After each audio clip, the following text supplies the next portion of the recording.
La microfinance Crédit Access participe au colloque international sur l'écosystème entrepreneurial en Afrique.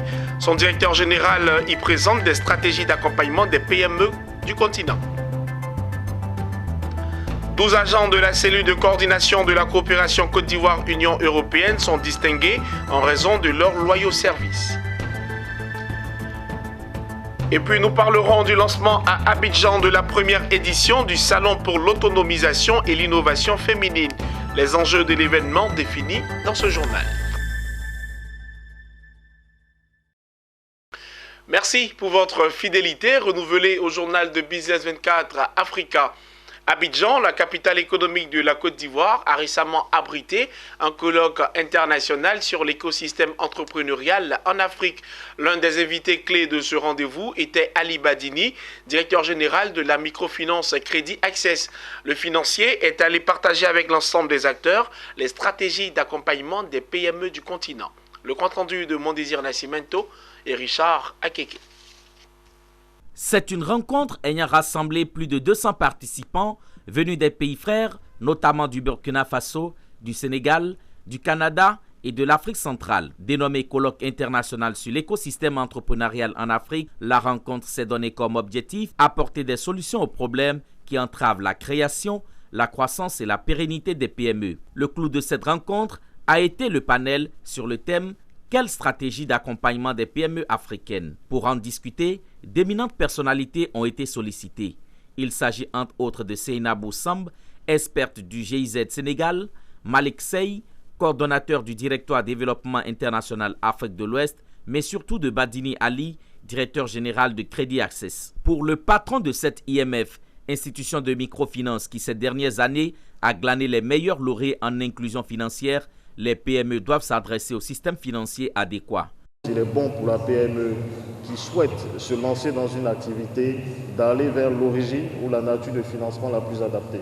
Une PME qui a besoin d'investissement, qui a besoin de fonds propres, ne va pas aller vers une banque classique ou une institution, un établissement de crédit, mais elle ira plutôt vers un établissement de capital risque parce qu'elle a besoin de capital.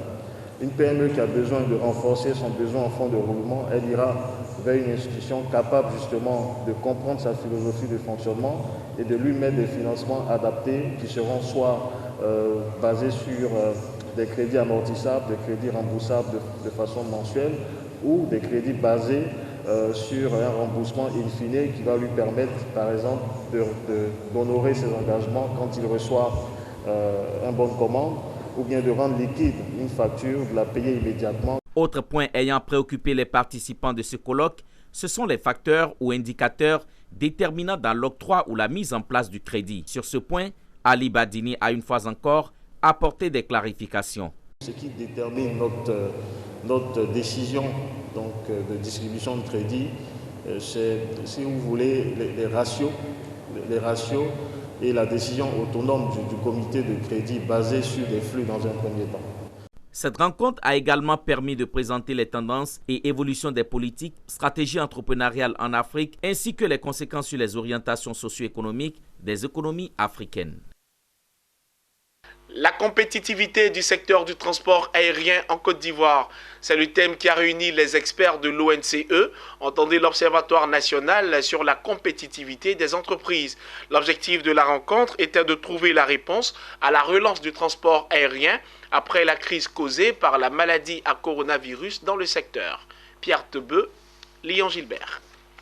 Le secteur du transport aérien est très déterminant dans le processus du développement de la Côte d'Ivoire et de son attractivité. La survenue de la pandémie de la Covid-19 n'est pas pour arranger les choses. La fermeture des frontières aériennes a démontré la vulnérabilité du secteur. C'est partant de ce constat que l'Observatoire national sur la compétitivité des entreprises ONCE a tenu à réunir les experts pour explorer et voir les défis et les actions à mener afin de relancer le secteur. Concrètement, c'est de travailler sur les différents piliers de l'environnement. Par exemple, en termes de développement des trafics, aujourd'hui, nous sommes à plus de 2 millions de trafics passagers.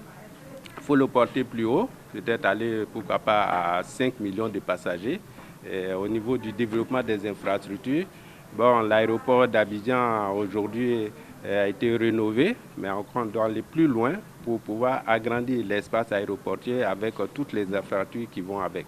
L'État de Côte d'Ivoire a toujours accordé une attention particulière au secteur du transport aérien. Il a entrepris des travaux depuis plusieurs années pour rendre le secteur attractif et compétitif. Du point de vue des infrastructures aéroportuaires, d'importants travaux ont été réalisés. Il s'agit, entre autres, de l'allongement de la piste d'atterrissage de 2700 à 3000 mètres, permettant d'accueillir de gros porteurs dont l'Airbus A380. De la construction de 10 postes de stationnement d'avions courts et moyens courriers, de l'extension du parking principal long courrier, de la création d'un taxiway parallèle à la piste d'atterrissage, de l'extension du parking auto et enfin de l'extension de l'aérogare du passager. Dans cette période difficile de pandémie, le secteur aérien n'échappe pas lui aussi à la crise économique annoncée. La recherche des solutions est très attendue puisqu'il permettra de donner une bouffée d'oxygène au secteur. L'heure est à la reconnaissance de 12 agents de la cellule de coordination de la coopération Côte d'Ivoire-Union européenne. Ils ont récemment reçu des médailles d'honneur de travail et des diplômes après 26 ans de service pour certains et 15 ans de service pour d'autres. Walter Kofi nous commente le reportage de Badini Issa et Ismaël Doza. Et aujourd'hui, je suis fière d'avoir eu cette médaille. C'est à toi que je dédie cette médaille, papa. La joie et la fierté de Geneviève Seri, chef de département administration, contrat et finances. Ce sont 11 autres agents de la cellule coordination de la coopération Côte d'Ivoire-Union européenne qui la partagent aujourd'hui. Des médailles d'honneur de travail, médailles d'argent et de vermeil qui couronnent plus de 15 ans de service pour certains et 26 pour d'autres. Représentant le ministre de l'Emploi, de la Protection sociale, président de la cérémonie, Bagaté Boulou, conseiller technique a salué le courage, l'abnégation et la loyauté des agents. Ces médailles récompensent effectivement la loyauté, la fidélité et surtout l'abnégation des travailleurs. Coordonnateur général de la cellule, Bamba Sémon a quant à lui félicité les bénéficiaires et les invite à plus d'engagement afin de faire face aux prochains défis. Il y a de nouveaux défis. Vous savez que la coopération entre les États ACP, dont la Côte d'Ivoire et l'Union européenne, prend une autre tournure à partir de novembre 2021. C'est la fin de tout ce qu'on appelait Fonds européen de développement, mais ça sera maintenant de nouveaux instruments qui sont mis en place avec une nouvelle approche, n'est-ce pas, dans la coopération, ce qui demande encore plus d'efforts à nos agents. La cellule de coordination de la coopération Côte d'Ivoire-Union européenne est une structure rattachée au ministère de l'économie et des finances. Elle assure la qualité de la gestion technique et financière, l'utilisation optimale des fonds et de coopération de l'Union européenne en Côte d'Ivoire et la mobilisation du maximum d'instruments financiers qu'offre le dispositif coopération au développement de l'Union européenne. En Côte d'Ivoire, l'autonomisation des femmes constitue un enjeu d'avenir pour le pays, d'où les initiatives de promotion d'activités économiques féminines. À cet effet, il va se tenir du 19 au 22 août prochain dans la ville de Grand-Bassam, le salon pour l'autonomisation et l'innovation féminine. Les promoteurs ont récemment procédé au lancement de la première édition de cet événement. Le commentaire de Mondésir Nascimento. Lors du lancement de la première édition du Salon pour l'autonomisation et l'innovation féminine, ces promoteurs se sont voulus rassurants. Il ne s'agit pas d'un salon de plus, mais bien une plateforme qui viendra répondre à une question. Comment valoriser le fruit du labeur des femmes et leur permettre d'en vivre décemment? Les acteurs de la société civile veulent apporter une solution à travers le Salon pour l'autonomisation et l'innovation féminine SAPEF. Le salon vise à rassembler tous les secteurs d'activité de la femme, que ce soit dans le domaine de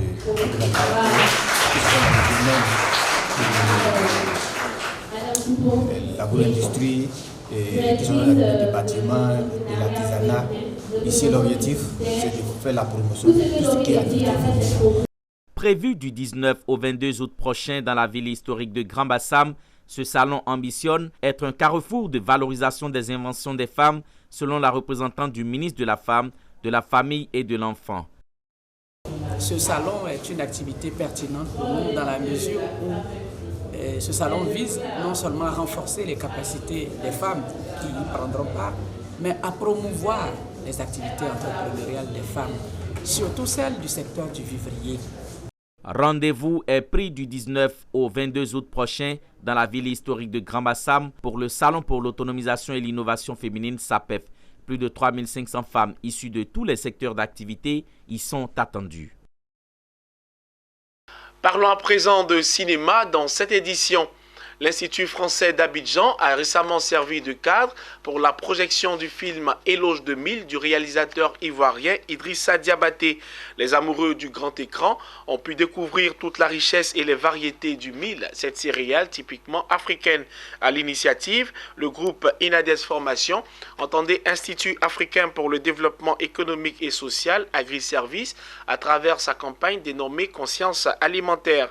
Celle-ci vise à redonner au mil toute sa place dans les assiettes. Zénab Dosso nous commente le reportage de Issa Badini.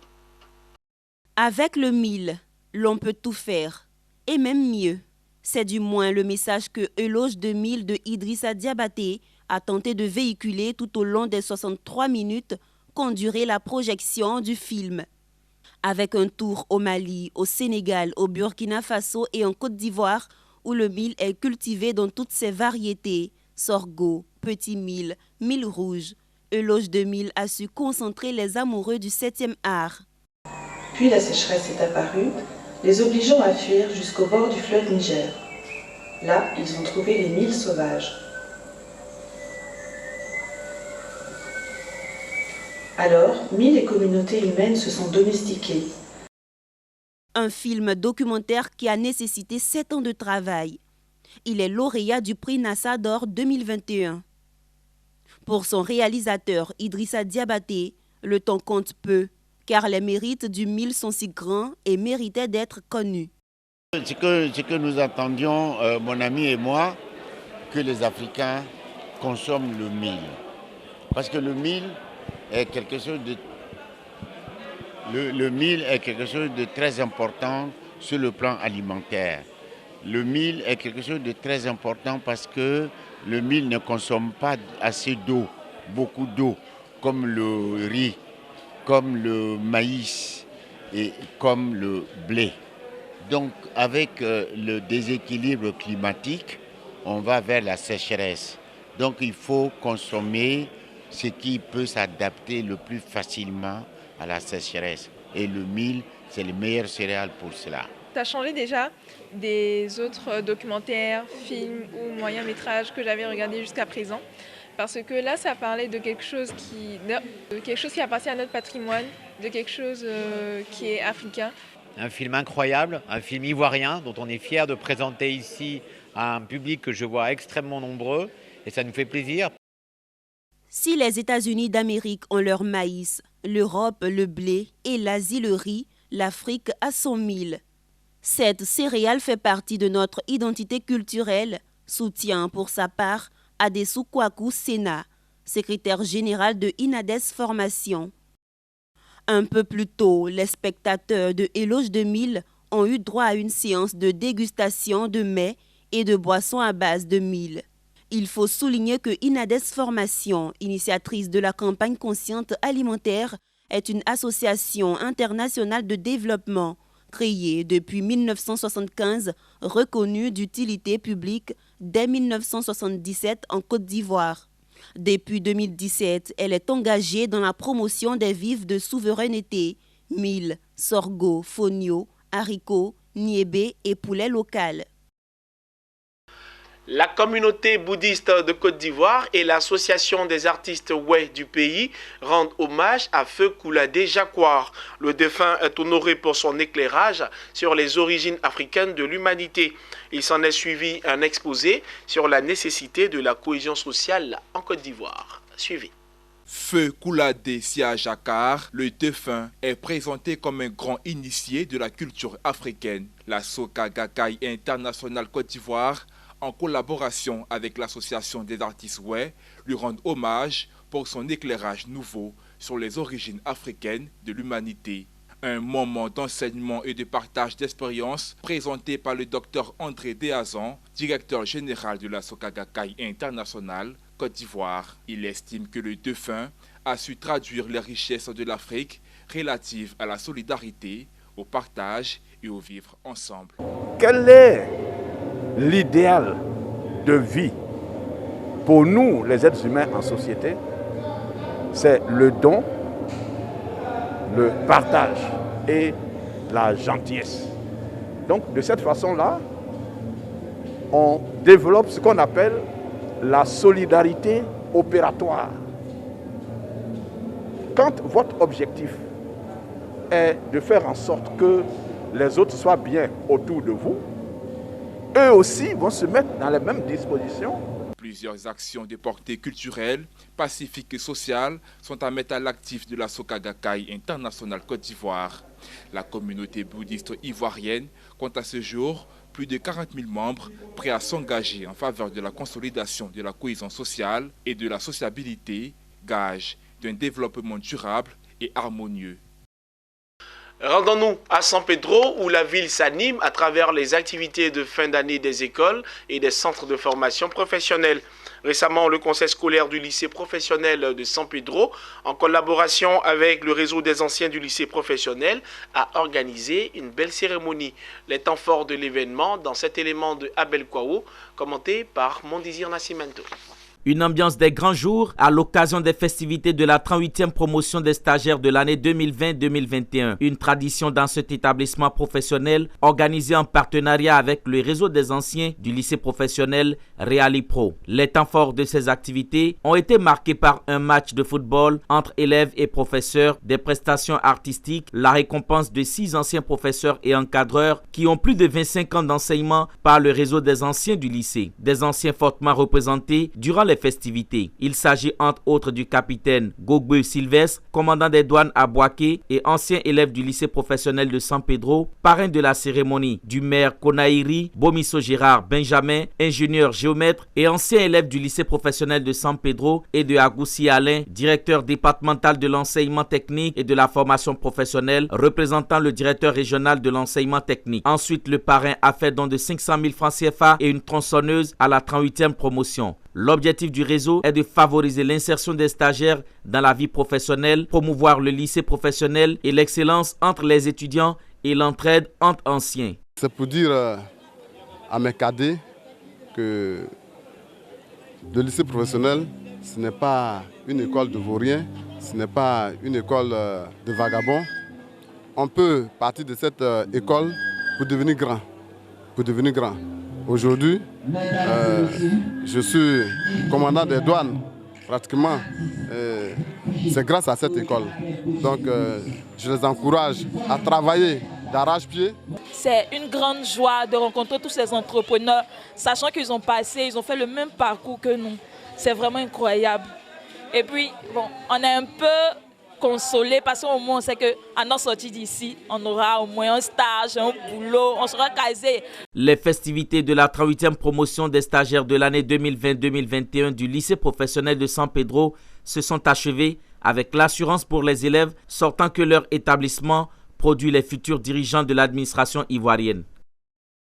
Voilà qui met un terme à cette édition. Ce journal a été préparé par l'ensemble de la rédaction. Merci de l'avoir suivi.